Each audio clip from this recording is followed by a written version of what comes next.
Welcome attendees, welcome panelists. Thank you so much for giving your time tonight to talk to folks in Laramie and around the state about solar, opportunities for solar, ways to make it more affordable, and just some basics around solar and what that looks like in Wyoming. So we're very excited to have our three panelists here. I'm Monica. I work for Powder River Basin Resource Council, and I'm the organizer for Alliance for Renewable Energy in Laramie. I have worked with our community and community leaders in Laramie to be a part of the process in working towards a more sustainable future for Laramie. And with that, we do a lot of outreach, education. We want to let people know that renewable energy, energy efficiency, all of that is alive and well in Wyoming, and that we are ready to be a leader in the state. I want to let folks know that after the three presenters, we'll have a 5-minute break, or maybe a little less. You can submit questions at any time in your GoToWebinar panel, and those will go straight to the panelists. I'll be there to help moderate. So yeah, please send us in your questions. You can also put them in the chat if you have troubles finding the question portion. So with that, Diana, thank you so much for joining us. I did intend to read your bio, but I think I might just let you introduce yourself, if that's okay. I'm Diana Kokornik. I work for Harmony Solar here in Laramie, and I've been doing that since about 2010. And I'm very passionate about climate change and renewable energy. So I'm here to tell you about the renewable energy tax credit, and I hope you can all see the screen with the slide. The tax credit applies to all the expenses of the installation, materials, labor, permits, any necessary upgrades that you have to do. Apparently, there has a little ambiguity about batteries, but it has been, batteries have been included in this too. So it's 26% for projects completed this year, 22% for projects completed next year, and after that it goes away unless Congress renews the program. So this information is just for your information, and we're not tax or financial experts, but this is what the rules say. If we're not trying to be your financial advisor, though, so just say that. Let's see.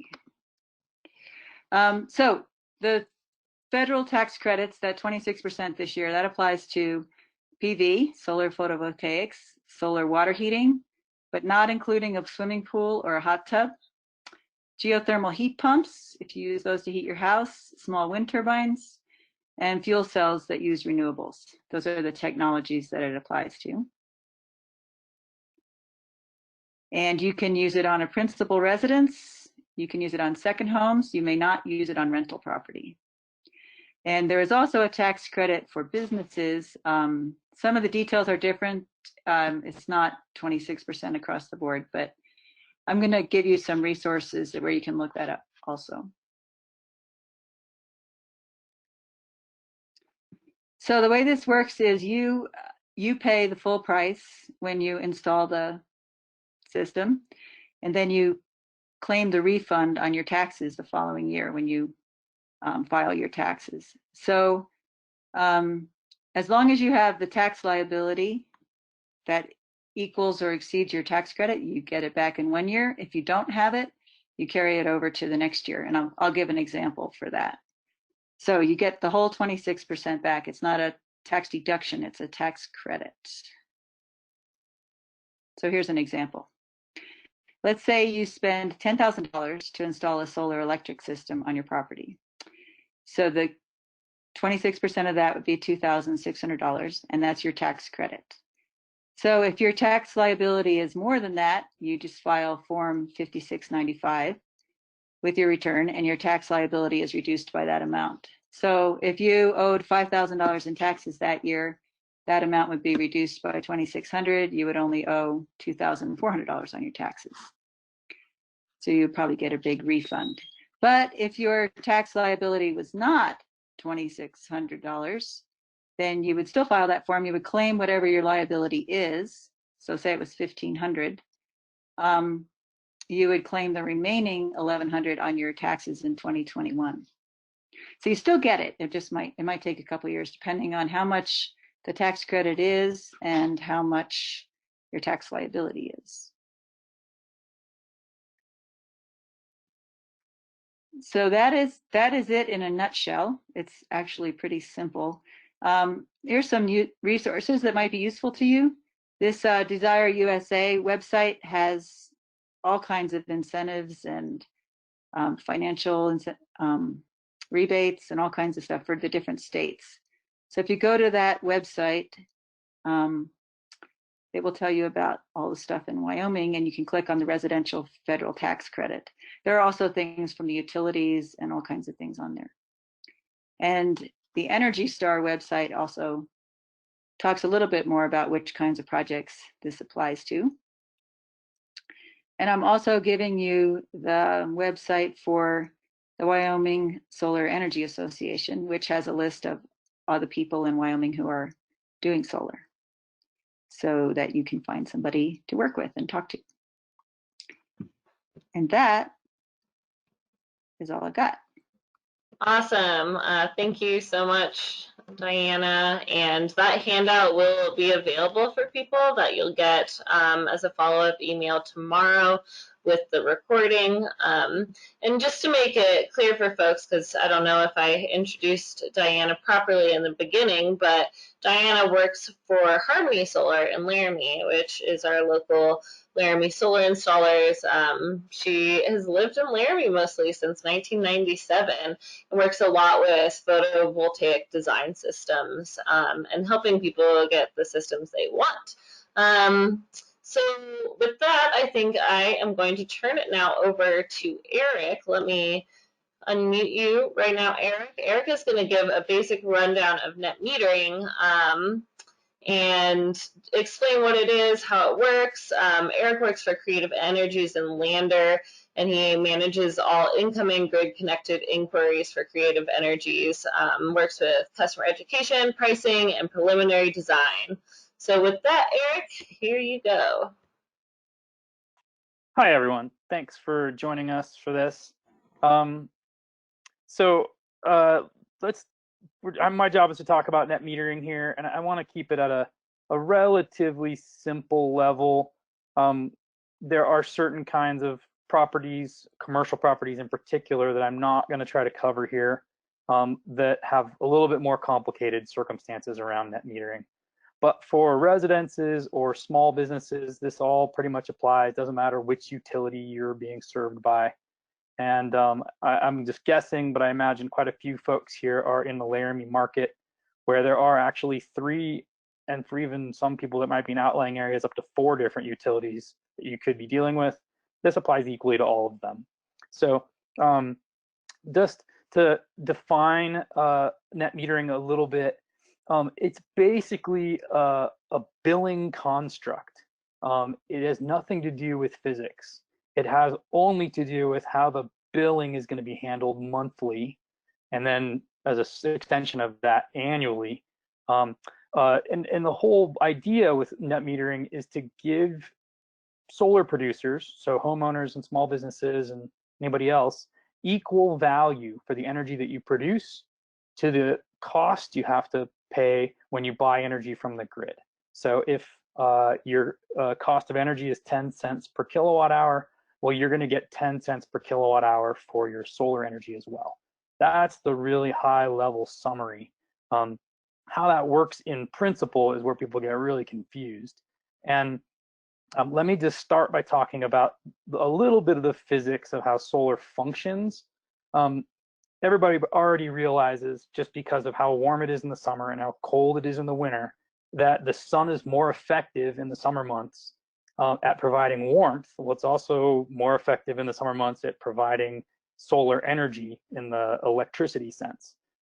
So you can just imagine that the amount of energy coming off of any solar array, if it's south facing or if it's east and west facing, or kind of really any orientation, is going to be poorer in the winter months and much better in the summer months. And that can be exaggerated under certain circumstances, but the point is that we get more solar in the summer and less solar in the winter. But a typical home or even business in Wyoming has exactly the opposite energy usage profile. Imagine a home that's electrically heated. Oh my gosh, their energy usage in the winter months is gigantic. Some people have bills that are over $500 a month because of their electric heat, but in the summertime, their bills are under $100. So the point I'm making here, though, is that the pattern of energy production from a solar array is often completely at odds with the pattern of energy usage for a specific property. And what net metering is trying to do is account for that by allowing you to kind of overproduce energy at some times, particularly the summer months, and then reuse that energy at full value in later months. And the basic way that works is the way it shows up on your bills. But before I dive into how that looks on a bill, I want to just talk about like a daily energy use pattern. Let's just imagine a summer day for a typical homeowner.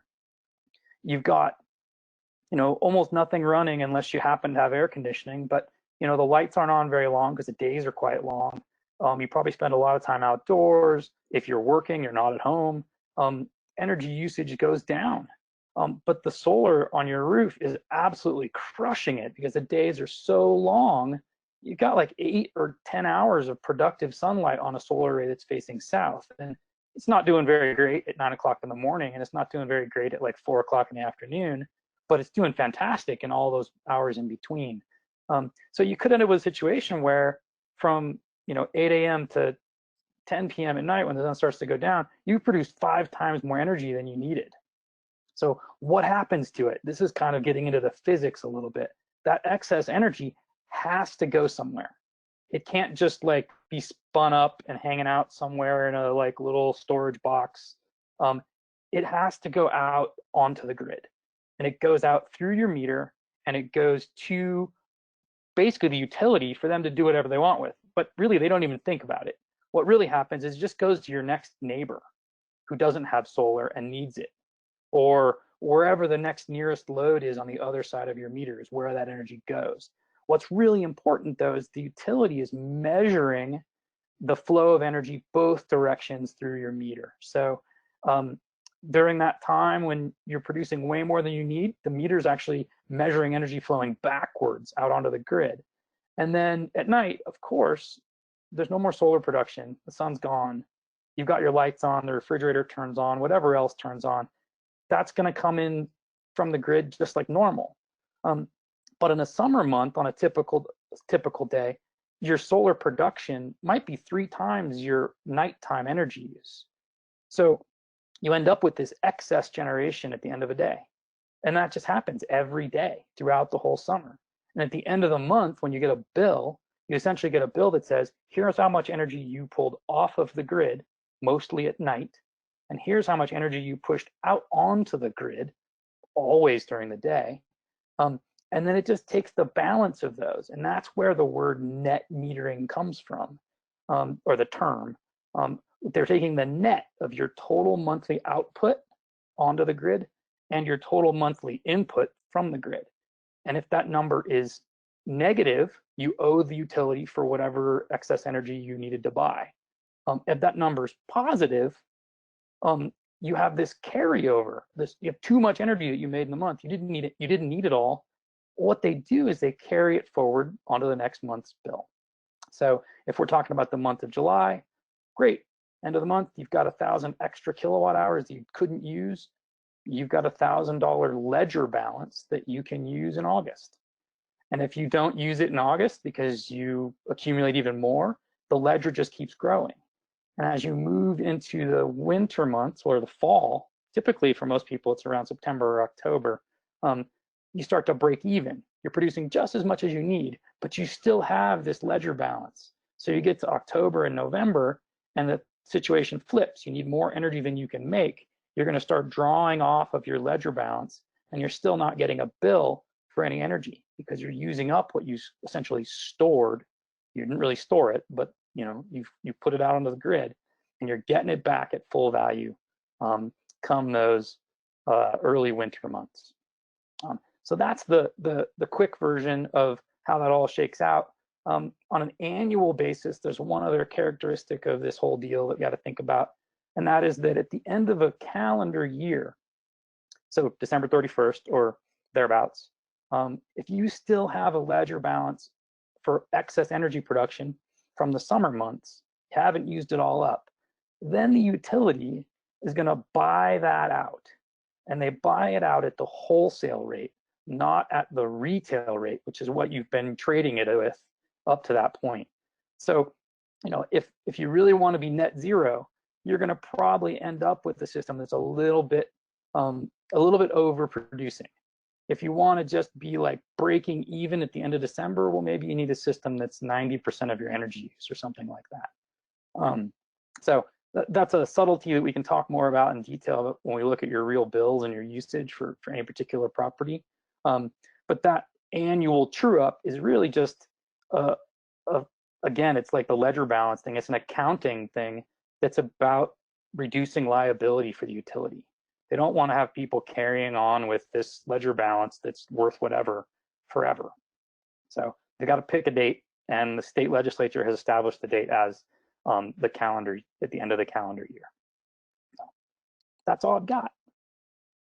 Awesome. Thanks so much, Eric. And I'm sure there'll be some incoming questions about net metering, because I think it can be complicated, but it's really interesting. It's a good system that allows people to get payback for their solar. So with that, we'll go to our third panelist, Hesed Brandow, who's my colleague at the Powder River Basin Resource Council. I call her a solar expert, and she's brought solar owners and solar installers together across the state. She helped to organize Wyoming's first solar trade organization, Wyoming Solar Energy Association, and she continues to engage on statewide, legislative, and federal regulatory action related to solar energy, with the hope to encourage growth of the industry. So with that, I'm going to unmute you now, Hesed, and you're up. All right, can you guys hear me? Okay, great. All right, so Monica could really as easily tell this story as I could. I am going to tell you guys just a little bit of a cautionary tale about, you know, when you're looking for change, sometimes you want to be careful about opening up a can of worms. So I'm going to tell you the story of our successful fight against an attempt last year to end net metering in a state, but it is cautionary. So I started working as an organizer for renewable energy at Powder River 3 years ago. And from the very beginning, our members, they're very pro-solar, and our members were asking me from the very beginning to go after opening up the cap on net metering.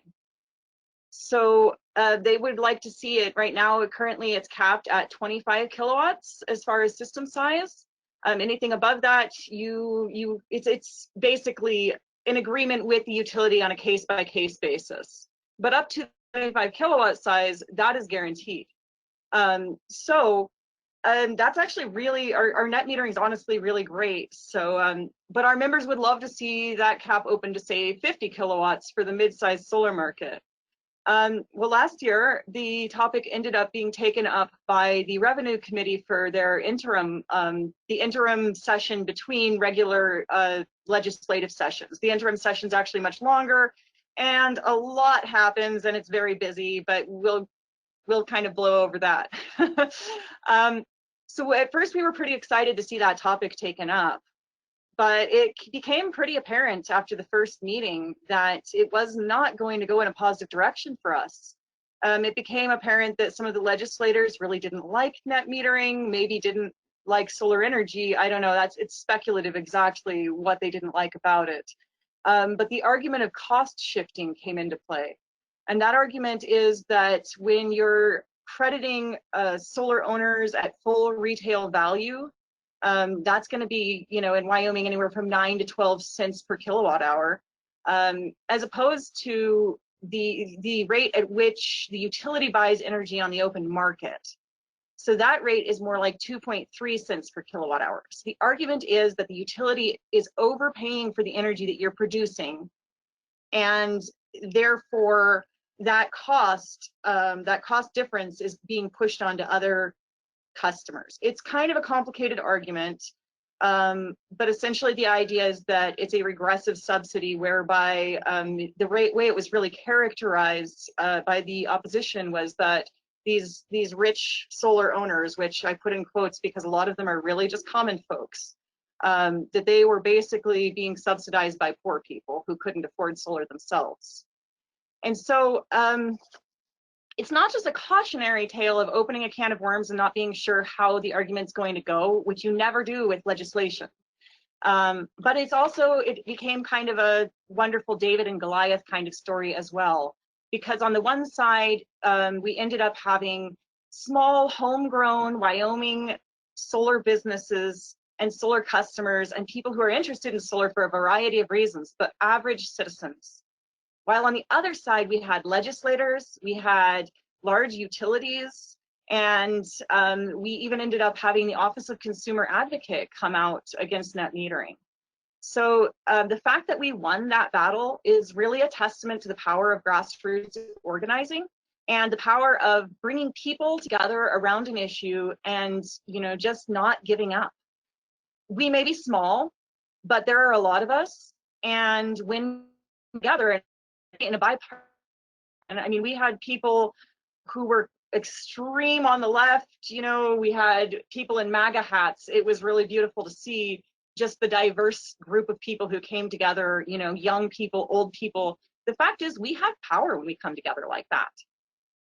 And so we did, we won that argument. And I think we put that one to bed for now. I don't think that we're going to see the same kinds of attacks on net metering, knock on wood, that we saw last year. What would have happened had the proposed bill gone through would have been a buy all, sell all program whereby any solar owner would have had to sell all energy generated, and that includes energy generated behind the meter and used in the residence that never got pushed onto the grid. So never, not even just talking about the excess energy above what you're actually using at the time when you produce it, but it would have caused you to have to sell even the energy that you're using in your home that you produced at the retail rate, or the wholesale rate, that 2.3 cents per kilowatt hour, as opposed to that 9 to 11 cents per kilowatt hour. And it's a little bit complicated, and I won't try to explain it beyond that. But what it would have done is it would have basically made solar uneconomical in Wyoming. So it's really great that we won that one and that we put that argument to bed.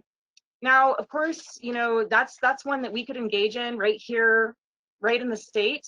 Right now, there is a threat to net metering at the federal level. The Federal Energy Regulatory Commission, or FERC, there's a petition in front of them, and I want to make sure I get the name of this group right, the New England Ratepayers Association. And what they are petitioning to do is to have FERC take exclusive jurisdiction over all sales of energy that's produced behind the meter. So essentially rooftop solar. They're really targeting rooftop solar.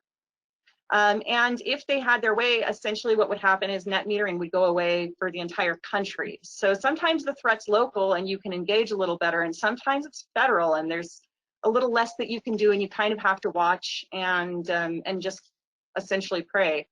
In this case, there is, you know, this is ongoing. The decision has not been made yet, but there are some things to take heart.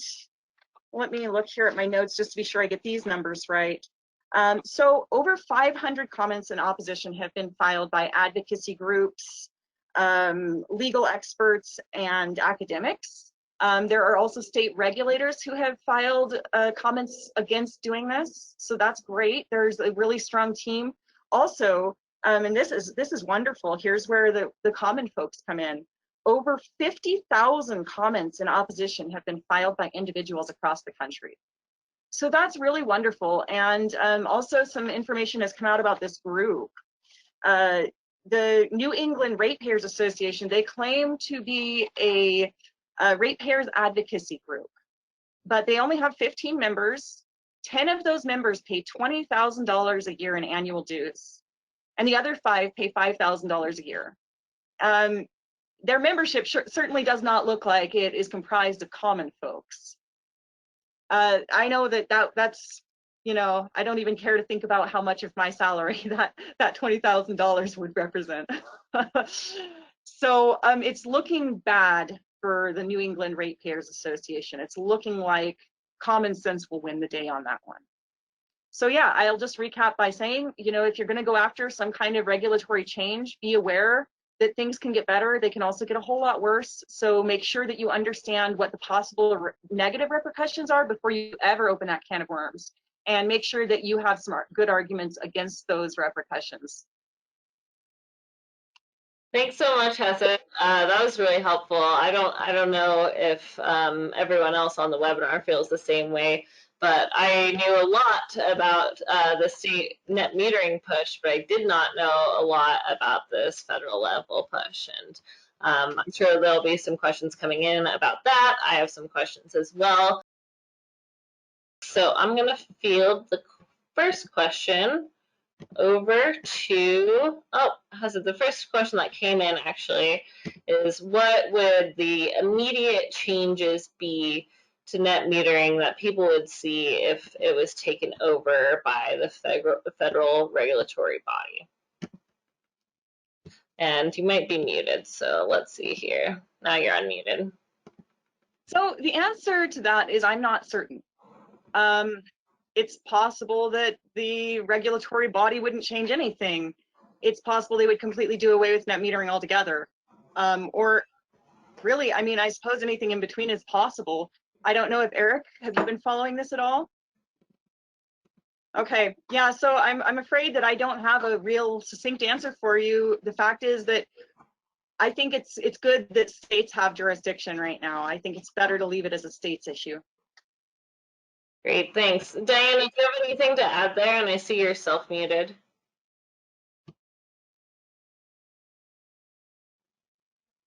I think the state effort to get rid of it, there was a long grandfather period, right?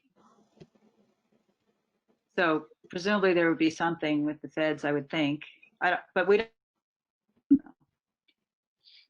Yeah, I think that's right. We don't know at this point. I will also mention that there would have been no grandfathering clause had it not been for us. We fought hard to get the grandfathering into that bill. Okay. I didn't realize that. Okay, good. Yeah. Good for you.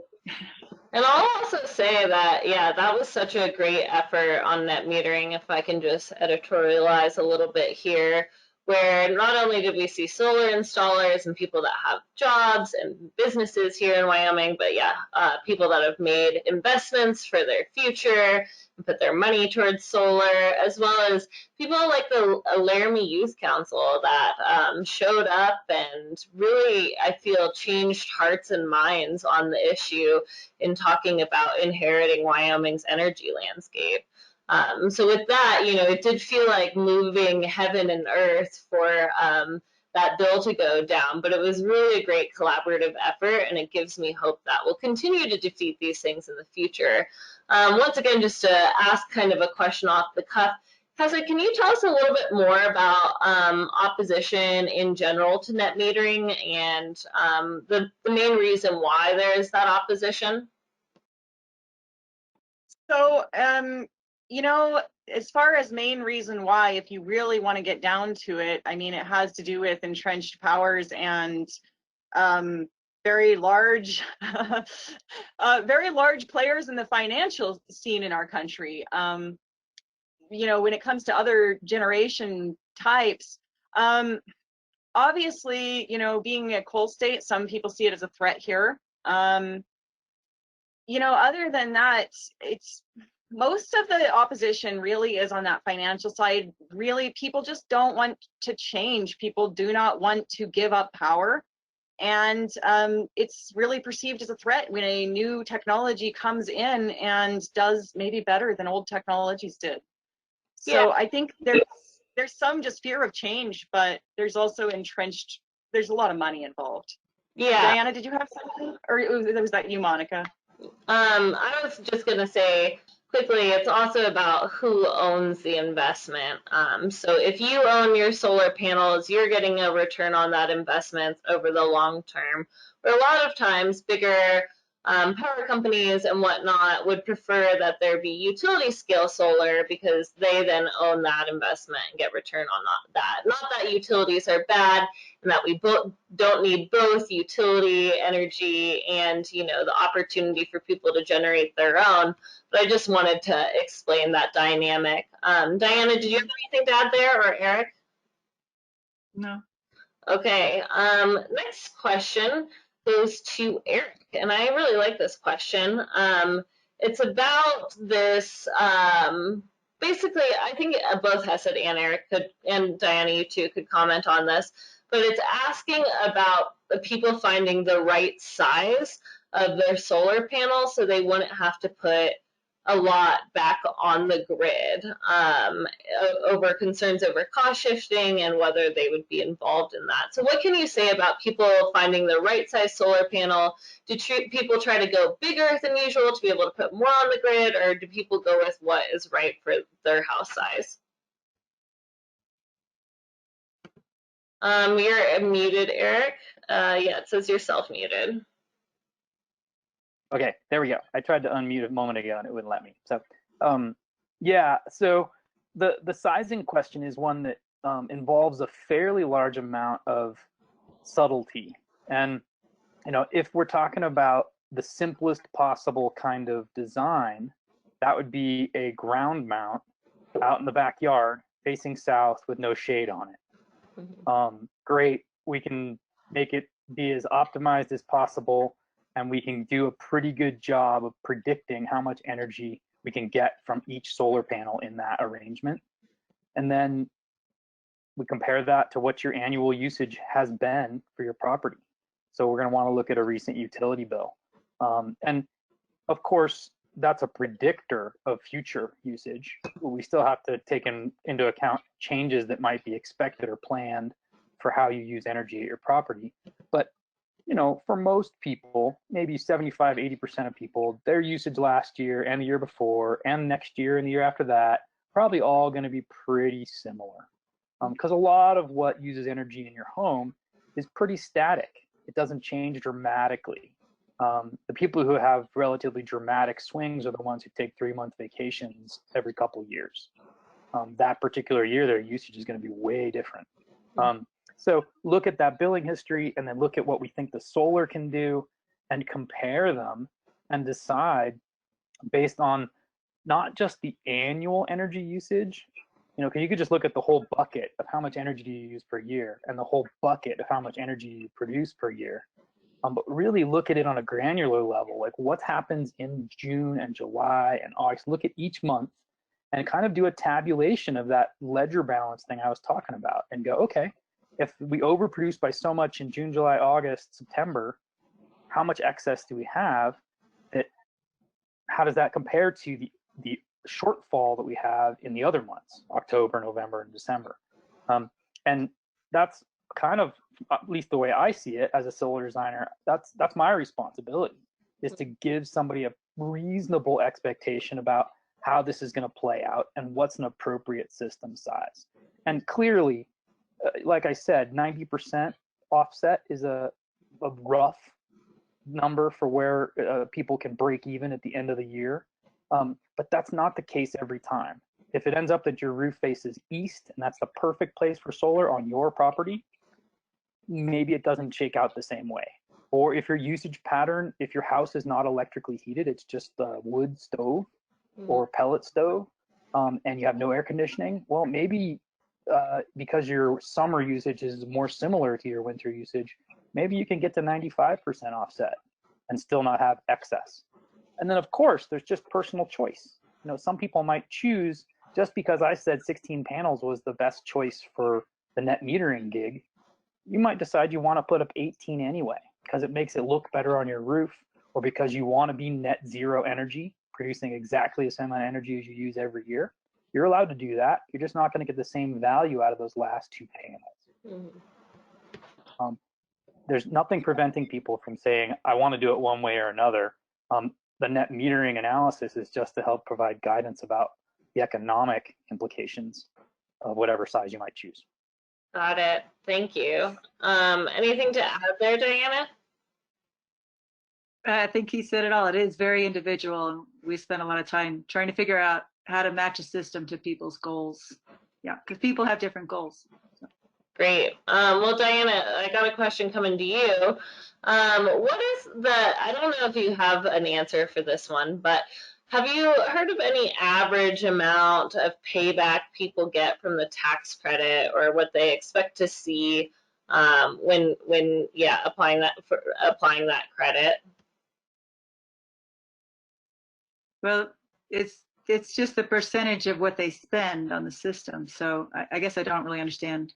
Yeah, I think the question is just saying, like, with the average systems across the board, if there's an estimate of how much people could see in payback from the credit. I'm sure that's kind of hard to estimate, but if you have any idea. I don't think there's any such thing as an average size system. I mean, it just depends on what you're trying to do and how much space you have and how much you want to spend. I mean, all of that comes out in the discussion, and whatever you end up spending, you'll get back 26% of that. Okay, great. Anything to add there from anyone else? I just want to jump in really quick and just note one thing that I maybe you touched on this, Diana. I don't recall though. That just the fact that if you don't owe enough in taxes, you just can't claim that credit. So it is one of those things that's. You carry it over to the next year though. Right, but people like me owe zero. Yeah, if you owe zero, then and you always owe zero, then you're not gonna. Yeah. Yeah, so it's just one of those points. Like a nonprofit that never pays taxes, they're not going to get it. Like, maybe I should have made that explicit. But yeah, but if you're just an individual and you don't have enough tax liability for it, you carry it over. But yeah, you have to have some tax liability to take advantage of it. That's true. Interesting. So it is a great tool, but limited in its use. What's that, Hez? I said it's a fantastic tool, but it's definitely limited in use. Yeah, well, and it's going to go away too in a couple of years, so a year and a half. So this is Eric. I just want to jump in and address maybe the direction your question or the questioner's question was going about this payback question. Is maybe what they were trying to understand is how long does it take for a system to pay itself back when accounting already for the fact that you've taken advantage of the tax credit. And it varies. It depends on how expensive the build is. If it's a ground mount, it costs more to build it. If it's a roof mount, it costs a little bit less to build it. Is it a small roof mount, like 6 panels, or is it a larger roof mount, like 25 or 30? The economics change. It's just like buying ketchup at Safeway versus buying it at Costco. It's just the economy of scale makes the project more cost effective the bigger it gets. So payback, I've seen for roof mounted systems in most of Wyoming, given our electric rates and various things, I've seen payback starting to get into like the 11 to 12 year range for projects we're building. I haven't seen it get much better than that on the residential side. On the commercial side, there are more incentives at play, which we haven't addressed here at all. And some of those incentives combined with variables related to commercial that I tried to gloss over earlier can make them pay for themselves in like 3 to 5 years. But that's to be determined based on all sorts of factors that are unique to commercial buildings. But for a homeowner, if you could get 10 to 12 years right now as a expected sort of payback, that's probably a reasonable result. If you're seeing like 18 years or 20 years, there might be something fishy going on, or maybe he's just got some pretty expensive system build going on. Great. I think if you're interested in the commercial, you should just call somebody and have a conversation. That's a lot more complicated. Yeah, so. Absolutely. Yeah, thank you. Yeah, reading that again, Eric, I think you're right that might have been the direction that question was going, but the asker, go ahead, and if we need further clarification, just write in the questioner chat box. Thank you. So Eric, while you're talking, and then we have a fun question about coal-fired power plants and offsetting, but just Eric, while we have you here, can you describe a ground mount in more detail? Yeah, sure. So let's just start by talking about the simpler build, which is on an existing roof. You're using the existing structure. So if it was a garage or if it's actually the house, to provide the support for the solar so that it doesn't blow over in the wind or get adversely affected by other circumstances like the thing that comes to mind for me, like hail. So you put it on a building, and that means you don't have to build the thing to support the solar. All you have to do is just attach the solar to the existing roof. So the materials costs are lower. But you know, if you've got a roof that's shaded or a roof that faces east and west, it might be more economical to pay a little more for the solar, but get it on the ground and have it face as much as possible optimally south. Some properties you even can't do that. You get it on the ground, it still faces southwest. But the ground mount involves usually a significant amount of concrete, some steel in the concrete, as well as an aluminum frame that builds up from the ground to essentially create the structure that the house provides for a roof mounted system. And then we just attach the solar to that, and now off we go. But you can see there that there's more materials cost, more labor cost to get that thing built. And like I said, if you have a not ideal roof, in particular something that's heavily shaded or something that's east and west facing, especially a steep roof that's east or west facing, it actually could be more economical to put the solar on the ground if you've got good access, because you don't have to buy so many solar panels to get the same result. And that's because the solar on that steep shaded roof is not very effective compared to solar facing south. And a common adjustment might be, we're looking at 22 panels on the roof in order to get what somebody's goals are for offset, but we only need 16 to put it on the ground. So 6 fewer panels, even though the mounting is more expensive, the amount of panels is a lot less expensive, and the inverter doesn't have to be as powerful. So there's some give and take, and it just depends on the property. Unfortunately, solar design is a custom design every time. There's no such thing as a cookie cutter solar design. Thanks, Eric. Hassan, I'm going to send that question. Oh, go ahead. I just actually have a follow-up question, and I already know the answer, but some of the listeners may not. We just talked a little bit about payback time. I love to couple that information with the average warranty on a solar system, if either of our company people would speak to that. Diana, do you want me to go first? Yeah, go ahead. I haven't got that memorized. I know that the inverters are not warranted for as long as the panels. They're like 25 years on the panels, right? Yeah. So the quick version is that solar panels themselves have a 25-year warranty, and that's on their performance or production. And the thing is, there's such a simple device, the solar panels, that really, if anything about the panel starts to come apart, it's going to stop producing power, or it's going to diminish dramatically. And that's what the manufacturer is guaranteeing, is the output. So if the frame of the module starts to come apart, well, maybe it doesn't fall under a warranty immediately, but eventually the panel is going to fail altogether. Eventually meaning within a year or two, given our extreme weather here, wind, snow, all the other things that can just tear things apart on a roof. So 25 years is the warranted life of solar panels. Creative Energies, we've been in business since 2001. We've been bequeathed solar panels that were made in the 70s by clients who had us replace them. And we've bench tested, meaning we've gone out in the sun and put a little clamp on output from solar panels.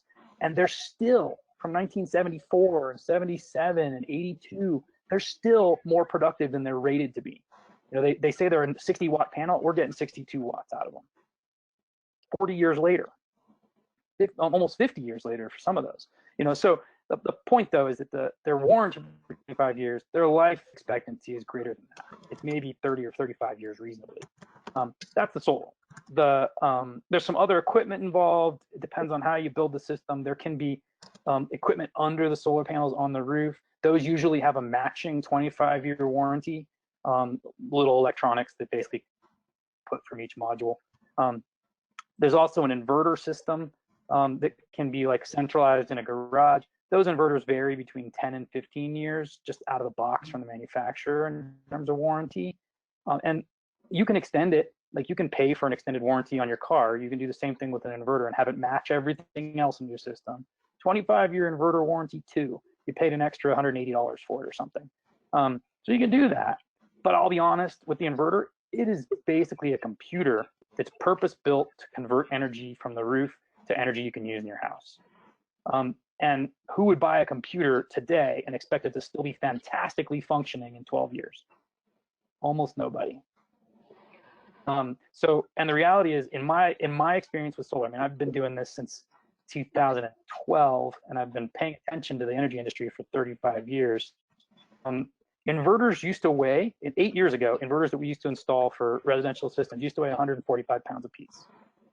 Hanging those on a wall was a challenge. They were super duper complicated to get hung on the wall so they didn't tear apart the wall. The challenge I was thinking about is just the weight. It takes 2 people to get that on the wall. Now they're the size of a briefcase and they weigh 25 pounds. That's in 8 years. So 12 more years from now, those briefcase size inverters are going to be the size of an iPad. I almost guarantee it.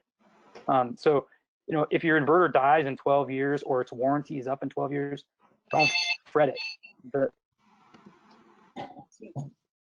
Be well worth replacing it with. And then warranty on our services, the Creative Energy services or any other installer services, varies by company. You know, we provide a 5-year warranty on our work, so that's our workmanship. Do we assemble it correctly? Is it, you know, are there things flapping in the wind because we didn't tie them down right? Things like that. And then I don't know what Harmony provides, and I don't know what some of the other installers provide as their workmanship warranty, but you know, it could be for 2 years. Sorry, I missed that part. Thanks for bringing that up. Turn off the phone, so I didn't hear the question. What was it? Oh, Diana,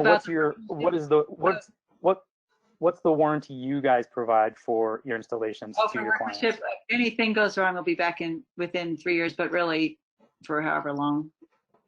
Yeah. Great. Okay, so we have 2 more questions, and I want to make sure we can get to them all in the next 9 minutes. So Hasan, I'm going to field this one to you. Does solar have an impact on the carbon footprint, or do power plants still run at full power? So asking questions about offsetting and what that looks like. Okay, so the fact is that your personal rooftop solar is probably not going to cause the power plant to say, oh my goodness, look, somebody just got rooftop solar, let's, you know, take this unit out of commission. If enough people are using rooftop solar, however, it's like, you know, drops filling a bucket. Pretty soon you do have to displace some of that load. You do have to, you know, stop generating that at the station in order to match. Basically, it's supply and demand. Basically, energy is produced pretty much at the instant that it's used. So if you're generating enough rooftop solar, yeah, that is going to displace some of that need, and that is going to reduce generation at the power plant. But it does take a cumulative effect. It's definitely not your individual system is not causing the power plant to adjust radically. Does anybody else have an answer to that one? I think in Hawaii it affects it a lot, right? I've just read about this. I don't have any personal experience, but there's so much solar in Hawaii that it has a big impact on carbon footprint. Yeah, and in parts of Europe where there's massive solar deployment, or massive, like Spain has massive wind deployment, there are periods when literally the entire grid is oversaturated with renewable energy, and all other forms of power are offline. So if all those other forms of power happen to be gas turbine or coal-fired or some other non-renewable generation, well, you're definitely displacing production in those situations.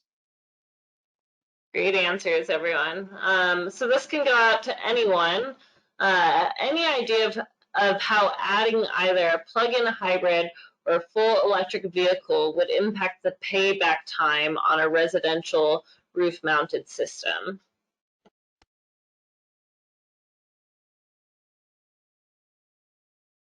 I can answer. I'm having problems with sound. Can you Diana, read do you the want to question answer it? again, Monica? We can't hear you. I can hear you guys both just fine. It's Monica, I think, who was breaking up a little. I think it was her connection. So I think you guys are fine. Okay, I'll reread the question. Any idea of how adding either a plug-in hybrid or full electric vehicle would impact the payback time on a residential roof-mounted system?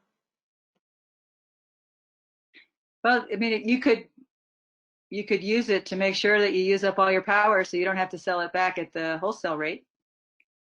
You'd have control over that, I assume. So Yeah, it would and be another major load you'd have to consider when you're sizing your system. yep, yeah. So those loads are pretty predictable. Most manufacturers of electric vehicles or even plug-in hybrids can give you a pretty good idea based on how many miles you think you're going to drive and where you're going to do that driving, how much charging you're going to need, and how many kilowatt hours more that's going to take. So let's just say a rough number, like 1,000 more kilowatt hours a year. It's just a rough number. Okay, so you need more solar to do that. But like I said earlier, if you build a bigger system, it's more cost effective, generally speaking. You know, it could be more cost effective. Maybe it shaves 6 months off the payback to put in that extra load and have a hybrid vehicle that plug in or an electric vehicle. The other side of that is that you know, you can choose whether or not you want to charge your car certain times of the day. You can choose whether or not you want to charge your car some of the time at a public station. You know, so you know, drive to a grocery store and plug in there. So you know, you're doing half your charging at home and half your charging elsewhere. So there's all sorts of factors in that car charging behavior that can affect things. But I think generally speaking, the larger system is going to be a little more cost effective. This isn't everybody, but Rocky Mountain Power's rates in downtown Laramie, most of the city of Laramie is Rocky Mountain Power. Their rates are structured in such a way that bigger energy users have higher energy cost. So if you have a plug-in hybrid or an electric vehicle, you become a bigger energy user, which means that your cost of energy annually is higher per unit, not just because you're using more, but because it's more costly. So that adds to the payback, meaning improving it. Mm-hmm. Anything more to add on that front, Diana or Hassan? Yeah, no, I think it would give you some more control over, like Eric said, over where you consume your energy. So, I mean, and as he also explained, it's financially most efficient to just break even in December. So you could control that better, maybe. And it is more expensive to use more power if you're on the tiered system. So. Yeah, thank you. And we had a comment that came in that said, my hybrid / electric vehicle uses about $5 a month in energy costs. So thanks so much for sharing that. Well, with that, folks, we're just a couple minutes away from the half hour. So I feel good about us getting through all the questions here. So thankful for all you panelists for being here. Wish everyone could also applaud with me, but really appreciate all of your expertise and the work that you continue to do in Wyoming and being a part of Wyoming's solar industry, which I think is very important for our future. So to people online, make sure to check out Alliance for Renewable Energy on our Facebook. You can visit our Instagram. We also now have a website. Check out We Are Laramie. That's WEARE. Laramie.org, and also you can get the recording of this by checking your follow-up email that you'll get tomorrow afternoon. So with that, thank you so much, everyone. Thank you, attendees. Take care, everyone, and have a great dinner. Thank you. Bye. Bye.